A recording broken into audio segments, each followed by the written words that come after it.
Halo sahabat Kompas TV, bersama saya Teo Reza Hidayat, dan sekarang saya bersama dengan Pak Basari, Ketua RW 10 Karya Bakti, Kelurahan Karya Mulya. Nah, Bapak pada malam kejadian tahun 2016, itu Bapak sedang ada di mana? Terima kasih ya. Iya.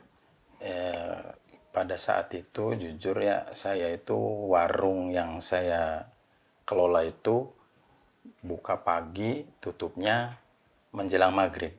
Jadi pada saat itu saya ya berada di rumah, nggak ada di tempat yang saya usaha warungan itu, yang di depan anak-anak pada tidur di situ tuh Pak. Oke. Di tempatnya anaknya Pak RT. Nah, kalau misalkan pada saat penangkapan terpidana 31 September 2016 itu mungkin Bapak bisa ceritakan Bapak sedang ada di mana?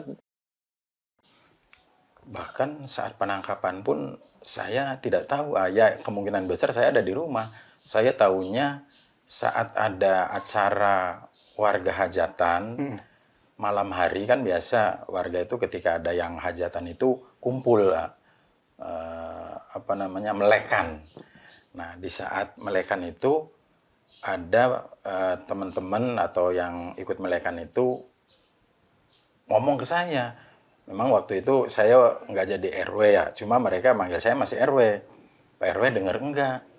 Itu anak-anak di sini ditangkap sama polisi. Siapa? Jaya, Eko, kemudian Dirman, kemudian Ahdi katanya gitu. Terus si Sandi, Saka Tatal. Kenapa? Terlibat geng motor katanya. Astagfirullahaladzim, masa iya sih? Mereka terlibat geng motor, kata saya kan gitu. Saya ya jujur nggak percaya, bukan setengah nggak percaya, saya nggak percaya. Nah itu sebatas itu saya tahu. Waktu malam pas melekan ada warga hajatan, lek-lekan kata orang sini mah gitu. Tuh, jadi saya tahu pas saat lek-lekan itu, kalau kronologis penangkapan atau dibawanya jam berapa, hari apa, jujur saya nggak tahu. Memang saat itu saya nggak menjabat jadi pengurus RW. Oke. Jadi saya itu jadi RW itu tahun 2002, kemudian lanjut sampai tahun 2014. Nah, 4 periode itu saya saya nggak jadi pengurus. Nah, kemudian 2017 saya diajukan lagi menjadi calon pengurus RW periode 2017 sampai 2020. Okay. Itu. Oh, jadi pas penangkapan atau enggak kasus ini terjadi berarti Bapak posisinya bukan ketua RW? Bukan. Oh gitu. Saya warga biasa. Tapi sempat tahu ya Pak, 5 warga ini kenal gitu? Ya kenal banget. Apalagi gue yang namanya Dirman itu. Saya nggak percaya sekali dengan Ananda Dirman. Karena saya tahu persis waktu saya dagang. Kebetulan warungnya itu kan posisinya musola itu sebelah utara. Kemudian si rumah Dirman itu sebelah selatan. Nah, jadi ketika sholat duhur, sholat asar, sholat maghrib, itu Dirman pasti melintas di depan warung saya. Udah jadi kebiasaan? Ya, udah rutinitas dia sholat berjamaah di musola. Itu saya nggak percaya sama sekali bahwa si Dirman itu terlibat hal-hal yang luar biasa biadab, itu saya nggak percaya. Setelah Bapak jadi ketua RW mungkin boleh diceritakan apakah ada langkah mungkin ketemu dengan keluarga atau dengan warga di sini?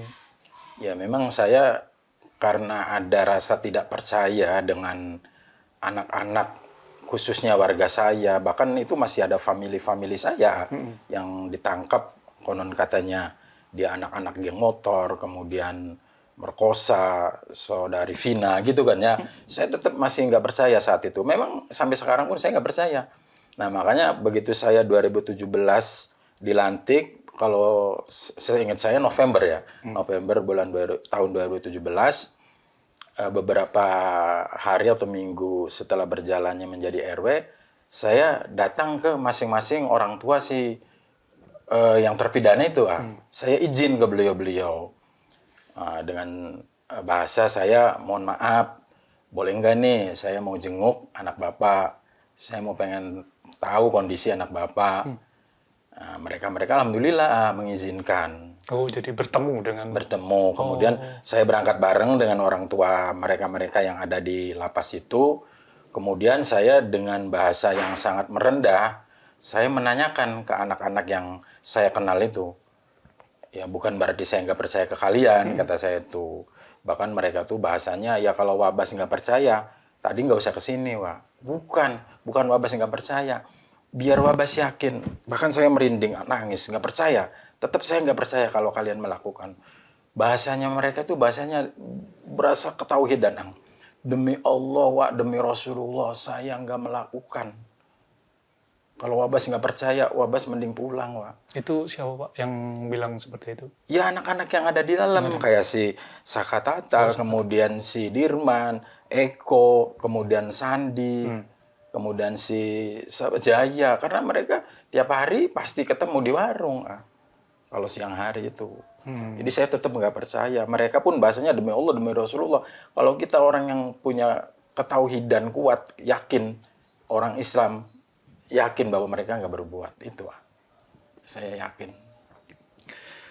Pada saat mungkin Bapak tahu lah materi kondisi warga lah pas lagi kasus itu lagi booming matanya 2016 atau 2017-an. Ya shock sekali yang pasti. Masa iya sih mereka-mereka itu berbuat sedolim itu? Nggak ada yang percaya tetap, nggak ada yang percaya. Cuma karena mereka sudah ada di kantor polisi, kita mau berbuat apa? Ya, kita bukan ahlinya, kita bukan bidangnya. Akhirnya orang tuanya bisa menangis dan berharap semoga ada keadilan. Semoga Allah memberikan jalan bahwa ini bukan yang sebenarnya yang dilakukan oleh anak-anak warga RW 10 Karya Bakti ini. Dan yang saya nggak percaya lagi itu si Dirman itu sedikit ada keterbelakangan mental. Ketika diinterogasi, ketika ditanyain, mereka polos, mereka jujur anak itu. Karena kalau bahasa sekarang mah idiot kan ya. Nah saya bisa percaya, bisa yakin si Dirman itu idiot. Saya nanya ke uaknya, kemudian ke saudaranya. Bahkan saya langsung ke orang tuanya.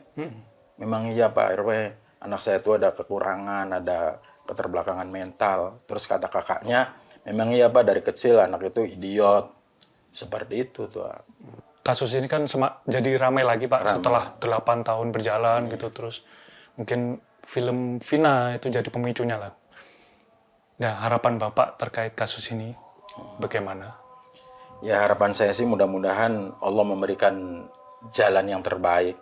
Makanya insya Allah rencana kami atas nama warga secara spontanitas ingin mengadakan doa bersama. Di situ judulnya Saladara Berdoa Demi Keadilan Peggy Setiawan dan Terpidana.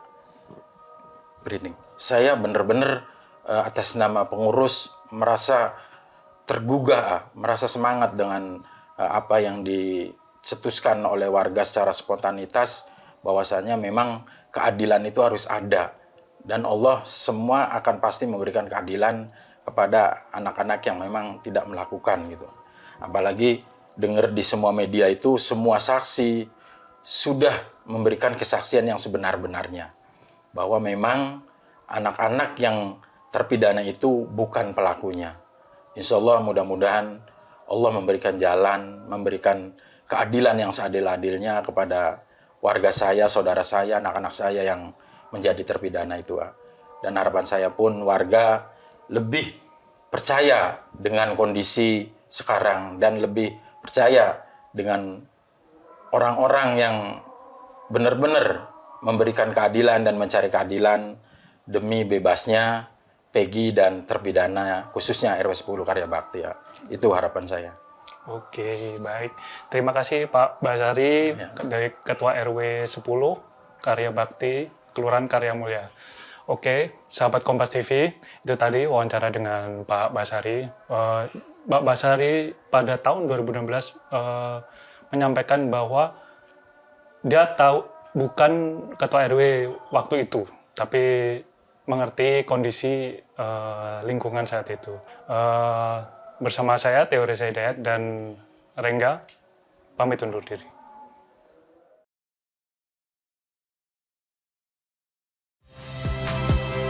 Saya Nitya Anissa, saksikan program-program Kompas TV melalui siaran digital, pay TV, dan media streaming lainnya. Kompas TV, independen, terpercaya.